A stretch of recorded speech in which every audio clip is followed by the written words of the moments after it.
Говори еще раз вслух. Полная бутылка Ясина. И костер, короче. И костер. Сейчас класс. О. Дальше. Мальца, очень мальца. Ты... Смотри, голубое пламя какое.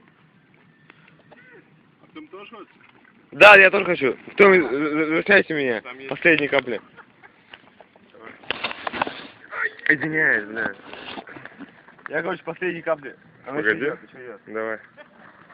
Ну так, пламя, ну классно. Да вообще прикольно. Все просто...